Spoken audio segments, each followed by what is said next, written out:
আমাদের জীবনে এমন অনেক কিছু ঘটে যায় যেটার উপর আমাদের কোনো হাত থাকে না, তো যেটার উপর আমার নিয়ন্ত্রণ নাই সেটা নিয়ে আমি উদ্বিগ্ন হয়ে লাভ আছে? জীবন আপনাকে অনেক কিছু দিবে আবার কেড়ে নিবে। আল্লাহ এভাবেই পৃথিবীটাকে সাজিয়েছে, ইয়াউমুন লাকা ওয়া ইয়াউমুন আলাইকা। একদিন আপনার ভালো যাবে, আরেকদিন খারাপ যাবে। ওয়া তিলকাল আইয়ামু নুদাবিলুহা বাইনান নাস। আল্লাহ বলেন, যুগটাকে আমি ঘুরিয়ে ফিরিয়ে মানুষের সামনে এভাবেই আনি। This is the routine work of this দুনিয়া। দুনিয়ার রুটিন ওয়ার্ক এইটা। আজকে ভালো, কালকেও যে ভালো যাবে এমনটা নয়, কালকে খারাপ যাবে। আজকে তার খারাপ যাচ্ছে, পরশুদিন আবার তার ভালো দিন যাবে, ঠিক কিনা বলেন? অনেক সূরা আল্লাহ তাআলা বলেছেন, ফাইন্না মাআল উসরি ইউসরা। নিশ্চয়ই কষ্টের সাথে আছে স্বস্তি।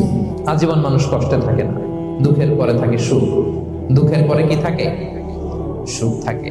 এজন্য উদ্বিগ্ন হওয়া যাবে না। বিষ্ণু ইসলামের জীবনী থেকে আমরা এটাই শিখি, উদ্বিগ্ন হওয়া যাবে না। তিনি বলতেন, ওয়া আলাম আন্নামা আসাবাকা লাম ইয়াকুন লিয়ুখতিআক ওয়া মা আখতাআকা লাম ইয়াকুন লিয়ুসিবাক রুফিআতিল আকলাম ওয়া জাফফাতিস সুহুফ। ওনার কাজিন আব্দুল্লাহকে ডেকে বললেন, আব্দুল্লাহ, যেটা তুমি পাওয়ার সেটা তুমিই পাবা, কোনোদিন মিস হবে না। এটা তোমার, যেটা তোমার হওয়ার কথা ছিল এটা তুমি পাবাই, এটা মিস হবে না। আর যেটা তোমার নসিবে নাই, যেটা তুমি পাবা না, গোটা বিশ্বের সব ক্ষমতাকে হাতের মুঠোয় আনলেও সেটার দেখা তুমি পাবে না। তো এই জন্য উদ্বিগ্ন হয়ে লাভ আছে বলেন? না। আমরা আমাদের সর্বোচ্চ চেষ্টাটুকুন করব, তারপর ফলাফলের জন্য আমরা ভরসা রাখবো, নির্ভর করবো একজন সত্তার উপর। আওয়াজ করে বলুন তো, তিনি কে?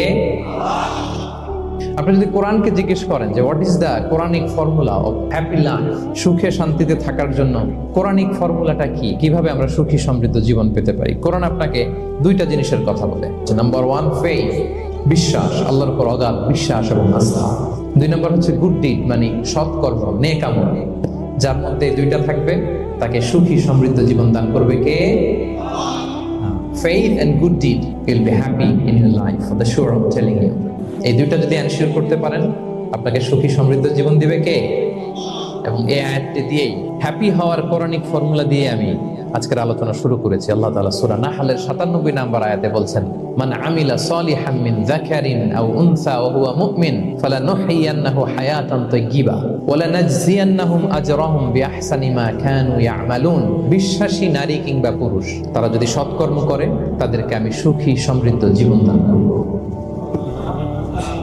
অর্থগুলো খেয়াল করে শুনেন। আল্লাহর কথায় কোনো ফাঁকফোকর থাকে না, আল্লাহর কথায়, নবীর কথায় ফাঁকফোকর থাকে না। আল্লাহ তাআলা বলছেন, বিশ্বাসী নারী কিংবা পুরুষ তারা যদি নেক কাজ করে, সৎকর্ম সম্পাদন করে, তাহলে তাদেরকে আমি সুখী সমৃদ্ধ জীবন দান।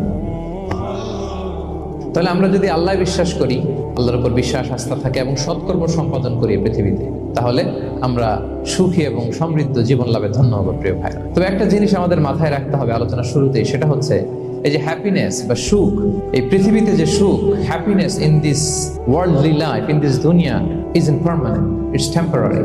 পৃথিবীর সুখটা এটা পার্মানেন্ট, এটা অস্থায়ী, টেম্পোরারি। পার্মানেন্ট সুখ দেয়া হবে জান্নাতে।